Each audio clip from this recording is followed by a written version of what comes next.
Olá, queridos, estamos de volta para gravarmos nossa terceira aula. Na aula de hoje nós vamos falar sobre a Trindade. Estamos aí gravando algumas aulas que falam sobre os fundamentos essenciais da fé cristã reformada. Nós já estudamos sobre a Bíblia, a Palavra de Deus, as Escrituras, vimos ali o que é a Bíblia, as doutrinas próprias que envolvem a relação com a Bíblia, como revelação, inspiração, iluminação. Claro que são aulas muito sucintas, muito objetivas, muito curtas, porque não temos muito tempo para nos prendermos a isso, mas são informações que, lidas, estudadas, desenvolvidas, pode trazer muito crescimento para a sua vida. Hoje nós vamos falar sobre a Santíssima Trindade. Uma pequena introdução. Precisamos entender que a palavra Trindade não é um termo encontrado na Bíblia. A gente não encontra em nenhum texto a palavra Trindade. Mas foi primeiramente empregado esse termo por Tertuliano e posteriormente adotado pela Igreja nos concílios de Nicéia em 325, depois em Constantinopla 381 depois de Cristo. O termo Trindade, a priori, em princípio, pode apenas denotar um estado tríplice, ser três, sem uma implicação clara quanto à unidade dos três. Mas na doutrina cristã que trata da Trindade, quando falamos sobre a Santíssima Trindade, nos referimos a uma trindade na unidade e uma unidade que é trina ou triuna. Então é sobre isso que nós vamos estudar na aula de hoje, pensando um pouco nessa doutrina tão importante, de tão difícil entendimento, mas profundamente bíblica ainda, que a palavra Trindade não apareça na Bíblia. O que a Confissão de Fé nos diz? No capítulo 2, parágrafo 3º, nós temos aquilo que é a Confissão de Fé. Nossos estudiosos, quando escreveram a Confissão de Fé, relataram sobre a Trindade. Eles dizem: na unidade da divindade há três pessoas de uma mesma substância, poder e eternidade. Deus, o Pai, Deus, o Filho e Deus, o Espírito Santo. O Pai não é de ninguém, não é nem gerado nem procedente. O Filho é eternamente gerado do Pai. E o Espírito Santo é eternamente procedente do Pai e do Filho. Então aí a definição sucinta e breve da nossa Confissão de Fé de Westminster, falando sobre a Trindade. O que isso nos ensina? Ela nos ensina que as Escrituras falam com muita clareza que existe apenas um Deus. Elas também se referem a esse Deus em três pessoas, Esse único Deus, ele se manifesta em três pessoas: o Pai, o Filho e o Espírito Santo. Muito embora essa palavra Trindade não apareça na Bíblia, o conceito pode ser muito claramente derivado dela, pela interpretação normal das Escrituras. Ou seja, vários textos que falam dessa ideia de um Deus, que é o único Deus, mas que se manifesta em três pessoas, tanto no Velho quanto no Novo Testamento. Para começar, já em Gênesis 1, quando Deus criou o ser humano, ele diz: façamos o homem à nossa imagem e semelhança. E nós temos aí esse plural majestático, façamos. Por quê? Porque Moisés, quando escreveu pensando num único Deus, mas nas três pessoas: o Pai, o Filho e o Espírito Santo. Própria criação, quando diz no princípio, criou Deus todas as coisas, eis a forma, a terra era sem forma e vazia, o Espírito de Deus pairava sobre ela, e disse Deus: haja, e houve. Então nós temos a figura do Pai dando a ordem, do Espírito que estava pairando sobre a face da terra, e a palavra, a ordem: haja e ouve. E a gente sabe que esta palavra lá no Novo Testamento, segundo João, é Jesus. Quando ele diz: no princípio era o Verbo, e o Verbo estava com Deus, e o Verbo era Deus. Todas as coisas foram feitas por intermédio dele, sem ele nada do que foi feito se fez. Então nós temos aí, né, a figura da Trindade. Também nós temos esta figura, né, em outros textos, quando do batismo de Jesus. Jesus estava ali em forma física, corpórea. O Pai diz: este é o meu Filho amado, em quem me comprazo. O Espírito Santo desce em forma de pomba sobre ele. Temos aí as três pessoas da Trindade presentes. O que nós temos em alguns credos sobre a Trindade? No credo de Atanásio, credo atanasiano, nós temos o seguinte: o Pai não foi feito de ninguém, nem criado, nem gerado. O Filho é do Pai somente, nem feito, nem criado, mas gerado, eternamente gerado do Pai. O Espírito Santo é do Pai e do Filho, não feito, nem criado, nem gerado, mas procedente. Ou seja, o Espírito Santo não foi gerado, mas ele procede tanto do Pai quanto do Filho. Lembra que quando Jesus subiu aos céus, ele diz: eu preciso subir, e quando subir eu enviarei, né? O Espírito Santo vai proceder de Jesus e vai ser enviado, desculpem, sobre nós. Ainda no credo diz: mas também é necessário para a salvação,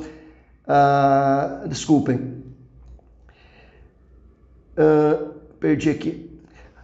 Portanto, há um só Pai, não três pais. Um Filho, não três filhos. Um Espírito Santo, não três Espíritos Santos. Mas também é necessário para a salvação eterna que se creia fielmente na encarnação do nosso Senhor Jesus Cristo. A fé verdadeira, portanto, é crermos e confessarmos que nosso Senhor Jesus Cristo, Filho de Deus, é Deus e homem. Ele é Deus, gerado eternamente da essência do Pai, e é homem nascido no mundo da substância da mãe. Perfeito Deus, perfeito homem, subsistindo de uma alma racional e carne humana, igual ao Pai com relação à sua divindade, menor que o Pai com relação à sua humanidade.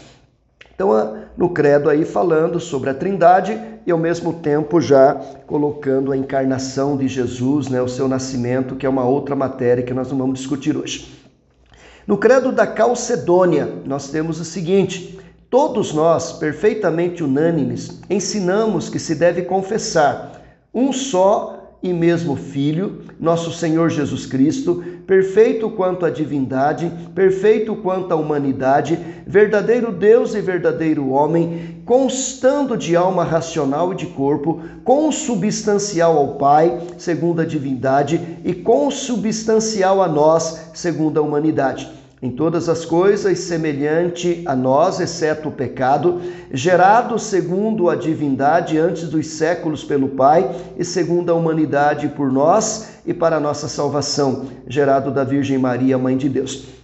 Então, falando mais sobre a pessoa de Jesus Cristo, a segunda pessoa da Trindade, e falando mais da sua encarnação, do seu nascimento.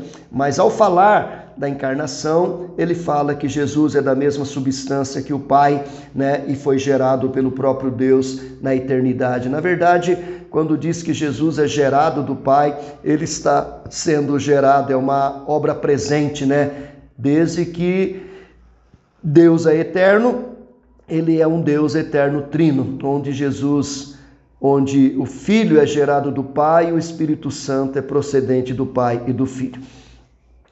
O que isso nos ensina? Os pontos centrais da doutrina da Trindade, portanto, são esses. Primeiro, Deus é um e somente um. Ou seja, não existem vários deuses, existe apenas um Deus. Não existem três deuses, apenas um Deus. Na unidade da divindade há três pessoas distintas. Um Deus, três pessoas, tá? Mas apenas um Deus, uma só substância, Pai, Filho e Espírito Santo.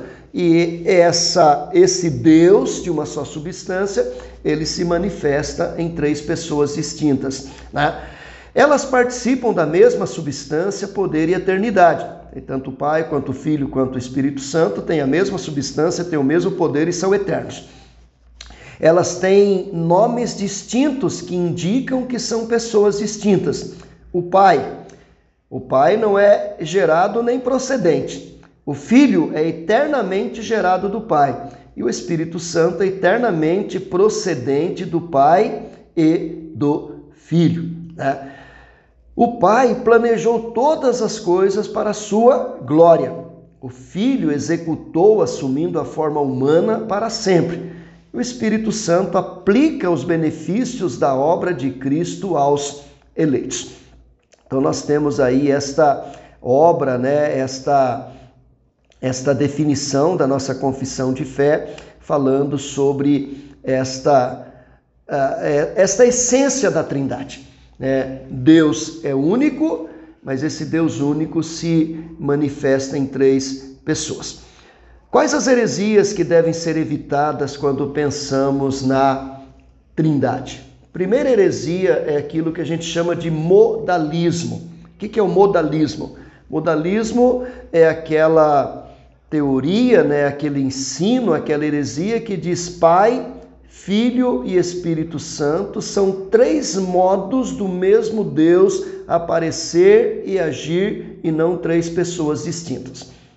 Ou seja, a ideia de que Deus, às vezes, ele age como sendo Pai, Deus, às vezes, age como sendo Filho, Deus, às vezes, age como sendo o Espírito Santo. Um só Deus que age de três modos diferentes. Tem hora que eu preciso agir como pai, eu tomo a forma de pai. Tem hora que eu preciso agir como filho, eu tomo a forma de filho. Tem hora que eu preciso agir como Espírito Santo, eu tomo a forma de Espírito Santo. Mais ou menos como quando a gente assistia o desenho, né, de super-heróis e tinham lá os gêmeos e eles apertavam os anéis e diziam Super Gêmeos ativar! Aí forma de camelo, forma de águia, e ele toma a forma que ele quiser. Não é isso que a Bíblia ensina, né? Deus Pai é uma pessoa, Deus Filho é outra pessoa, Deus Espírito Santo é outra pessoa, são três pessoas. O Pai, aí há um gráfico interessante, né, que diz que o Pai não é o Filho, o Pai não é o Espírito Santo. O Filho não é o Pai, o Filho não é o Espírito Santo. O Pai é Deus, o Filho é Deus, o Espírito Santo é Deus. Então, as três pessoas, elas não se confundem. São três pessoas distintas umas das outras, não são modos ou formas que o ser de Deus toma para agir, para se relacionar, às vezes como Pai, às vezes como Filho, às vezes como Espírito Santo, não. São três pessoas que são distintas umas das outras, ainda que todas eternas, todas com o mesmo poder, todas com a mesma substância, mas apenas um Deus. Deus é uno, as pessoas são trinas. E nós temos que entender isso muito claro. Segunda heresia que temos que evitar é aquilo que nós chamamos de subordinacionismo. O que é subordinacionismo? Essa foi uma heresia que foi desenvolvida por um pensador, um teólogo chamado Ario, né, que é o famoso arianismo, que diz que Deus Filho é semelhante a Deus, mas não igual a Ele. Foi criado por Deus e não era pré-existente. Ou seja, existe apenas um Deus, então seria a ideia, né, de um único Deus, como a tese lá dos testemunhas de Jeová, um único Deus, e que Jesus Cristo não é Deus como Deus, da mesma substância, ele é uma criação de Deus, uma criação exaltada, uma criação que foi criado antes de tudo, pré-existente, mas ele não é Deus como Deus é Deus. Isso é o subordinacionismo, que é uma heresia. Não é isso que a Bíblia ensina, né? Quem foi criado, né, num determinado tempo, gerado, é a segunda pessoa da Trindade, Jesus, enquanto encarnado. Mas enquanto Deus, ele sempre existiu.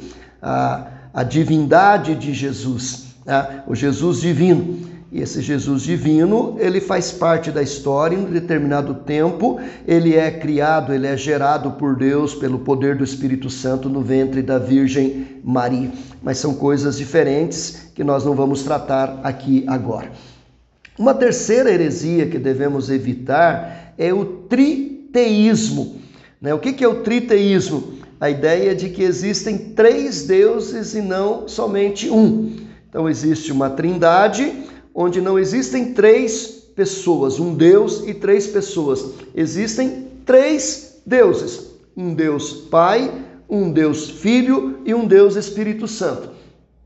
Não é isso que a Bíblia ensina, né? Quando nós lemos a Bíblia, os textos bíblicos, nós aprendemos que existe apenas um Deus. E esse Deus, ele se manifesta como Deus Pai, como Deus Filho e como Deus Espírito Santo. Eu não sei se a palavra manifesta é a mais correta, mas é a que me surgiu agora. E a ideia é que cada um tem funções diferentes, obras diferentes, como nós já vimos aqui, né, no texto anteriormente. Deus Pai é aquele que planeja todas as coisas, é aquele que planejou todo o universo, toda a obra de redenção. O Deus Filho é aquele que executa, aquele que assumiu a forma humana para sempre, se fez homem, veio a este mundo e executou tudo isso. E o Deus Espírito Santo é aquele que aplica esta obra de Cristo na vida do cristão, aquele que dá dons, talentos, habilidades, que é o selo e o penhor da nossa herança, a nossa garantia. Isso fica muito claro lá no capítulo 1 da carta de Paulo aos Efésios. Então nós temos aí de forma muito sucinta, né, muito curta, muito breve, essa singela explicação sobre a doutrina da Trindade. A Trindade é uma doutrina extremamente cara à Igreja Cristã Reformada, extremamente cara a nós. Na doutrina da Trindade nós temos muita discussão, né? Uma das grandes obras sobre a Trindade é a obra de Santo Agostinho, que vale a pena você pesquisar, você ler, e tem muito material bom, né, nas teologias sistemáticas que nós temos disponíveis aqui no país, como Berkoff, como Gruden, como Bavinck, né, como outros que você pode procurar e ler. Eu só dei aqui um pequeno resumo, mostrando, né, de forma muito sucinta o que a nossa confissão de fé diz e aquilo que nós podemos, a partir da confissão de fé, tirar para o nosso conhecimento, para o nosso melhor entendimento do ser de Deus. Aquele ser de Deus que nós vimos na aula passada é um ser que é um único Deus, mas que age em 3 pessoas, se manifesta em 3 pessoas. Repetindo aqui a definição, né, da confissão de fé, quando ela diz: na unidade da divindade há 3 pessoas de uma mesma substância, ou seja, apenas um Deus, com o mesmo poder e a mesma eternidade. Deus o Pai, Deus o Filho e Deus o Espírito Santo. O Pai não é de ninguém, ele não é gerado e nem procedente. O Filho é eternamente gerado do Pai. Porque para ser filho tem que ser gerado de alguém, né? E ele é eternamente gerado do Pai. E o Espírito Santo é eternamente procedente do Pai e do Filho, ou seja, procedente no sentido de que procede, foi enviado. O Espírito de Deus, ou o Espírito de Jesus, né? No Velho Testamento, muitas vezes Deus enviou o seu Espírito para trazer revelação, para trazer informações, né? Muitas vezes o Espírito se manifestou, Deus se manifestando, Deus o Pai se manifestando, né? Fazendo com que, procedendo dele, o Espírito Santo viesse abençoar, como sobre Sansão, como sobre Salomão, como sobre aqueles construtores do tabernáculo, como Bezalel, dando a ele capacidade e conhecimento. Ele vinha e voltava. Quando Jesus Cristo vem, ele morre, ressuscita, ele sobe aos céus. Agora o Pai e o Filho enviam o Espírito Santo e ele vem de forma definitiva para estar sobre cada um de nós. É o Espírito de Deus, é o Espírito de Jesus, porque ele procede tanto do Pai quanto do Filho. E ele habita na vida do cristão, ele é o selo, é a garantia, o penhor da nossa herança. Ele aplica a obra de Cristo à nossa vida, ele faz com que o novo nascimento aconteça, né? Ele nos regenera, nos faz nascer de novo, ele nos faz entender e compreender a palavra de Deus, ele ilumina a nossa mente para melhor interpretar a Bíblia, ele nos dá dons, talentos, poder na pregação da palavra de Deus.